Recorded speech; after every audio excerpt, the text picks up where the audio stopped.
So the anarchy sign, does anything look weird to you? I don't think it doesn't match like the font or how the rest of the lettering is written. Is that what you're talking about? That's not, but I do see what you're saying. Let's go look at because I'm kind of obsessed with the whole anarchist thing, so I'm kind of a bit of a nerd. But let's go look anarchy sign. Okay, so these are some of the okay. This is a really popular one. I think that's the original one. That might have been kind of what they were going for with this one right here. I might just give them the benefit of the doubt and say that they were going for that. So that the A is not as big as in most anarchist signs. Now, most like the kind of, I call it the hot topic way of doing it, but really like one of the like, kind of edgy. Let's get this brush thicker. Let's do this. But one of the ways of doing like a really popular like someone scribbling this on their notebook in high school or something, they're gonna do it this way where you have a really long fucking and then the circle's actually kind of small, and that for some reason that just looks badass as fuck. There's a lot of people that aren't anarchists that have this on a wristband they got from Hot Topic or whatever. There's metal bands that use it that are not anarchists, that are actually more like centrist or right-wing libertarians or something. But this is kind of a way that a lot of people do it. Now, we also do have it the I'd call it kind of like the Pierre Joseph Proudhon way, just because that's the, I don't know if he even designed it or what, but I imagine that that's the way that he would have designed it, where it was really just like wherever the circle is at, that's where the fucking A ends. But what I like never really see though is this kind of shit.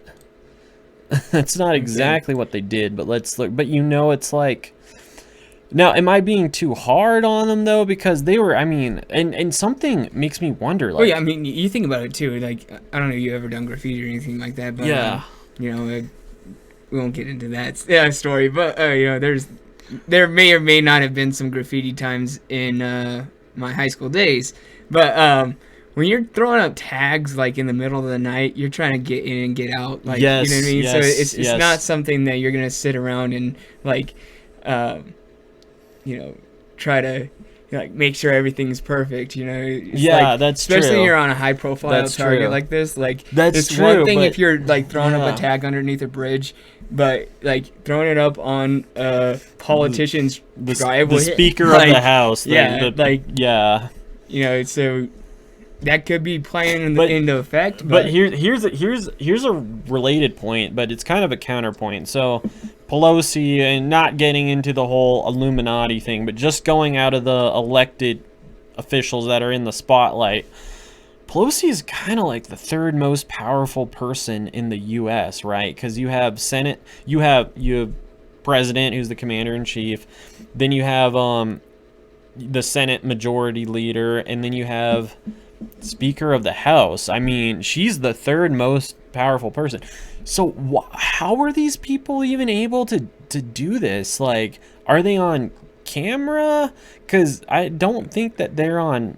I would imagine if I was. How is there not a security camera by that garage? I do. What the fuck? Yeah, that is a interesting point there. Because come on, Nancy, what's up with your security system? Because left-wing terrorism is actually not really that high in the U.S. According to the statistics, left-wing like property damage is really high because of the George Floyd protests, but actual left-wing terrorism isn't that high. But you would still think that they would have some defense against it, and even more so against right-wing terrorism and Islamic terrorism. Like even just going off of like foreign policy, what if someone from, and I'm not personally one of those people who's scared of other countries, but I know that the CIA is, the American government is. So it almost doesn't make sense that they wouldn't have some type of barrier for it, like being scared that I don't know, like Iran or Russia or whoever the fuck they're scared of at the moment. Why are there not security cameras for that? What's up with that? Like, they're asking for a James Bond movie to happen with, if someone can just spray paint the shit on the garage, could someone get in? I don't know. So what is this whole deal on the bottom here? With the, oh, that is a pig's head. Oh, that's a pig's head. Oh, yep. Nice. And is that just blood? Pool of red paint. Red paint. So, nice. Not clear if it's a real pig's head or not. I'm guessing it is, but, okay. So they say that's a, I don't know, it's a pretty planned out deal. There's here, no, man. they're saying it's unclear if there are any suspects. So it's possible that there is security camera footage and we just don't know about it yet because of, you know, the judicial process. Stuff, accused. Okay, so Vandenberg, a self-proclaimed patriot and independent journalist that has been featured on conservative news outlets in the past, accused police in her post of trying to cover up the incident after the city reportedly called in the vandalism. The city called to clean up at 3 a.m. and police attempting to stop photos of scene. Media silent, she tweeted. All right, so what the fuck was this? Is this the same? Is she talking about the same post or something else? Oh, I think that's the same thing. Yeah, I think that. Is that from Twitter? The whole yeah. Oh yeah. Maggie. Okay. Yeah. Let's just read that. So that was today. So yeah, breaking exclusive. Her house vandalized with red paint. City called media silent. Okay. So I guess she's basically the first, because the media is obviously not silent now. She's Does the it have more first one. pictures? Let's see. I think it's probably the other ones in the articles, but let's look anyways. Oh. It's... Okay. Yeah, dude, that is. I mean, I guess it is possible. Maybe, okay, maybe it's something where do people not like, is this one of the things where people don't know that this is her home and then people found out that it's her home? So maybe the security protocol was just her not having a public address. What do you think? Maybe we have to research that because I don't even know.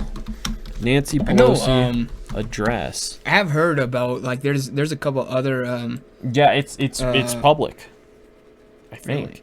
Unless that's her that's her office address, but yeah, what the fuck, dude? Cuz this was her San Francisco home though. Right? Yeah. But oh, because my only point, okay, so if this is not a public address, then I think it's possible that there wasn't security on, but it just, something about it is just a little bit weird to me. Only two things are weird about it to me. The anarchy symbol being a little bit off and there potentially not being a security camera there is a little bit, almost makes me think that it's like a false flag, like blame anarchist type shit. But those are also just negligible. But it's kind of funny because it's like, if this isn't actually anarchists doing it, then I'm against it because it's making anarchists look violent. But if it's actually anarchists doing it, then I think it's based as fuck. So I guess I'm just conflicted on it.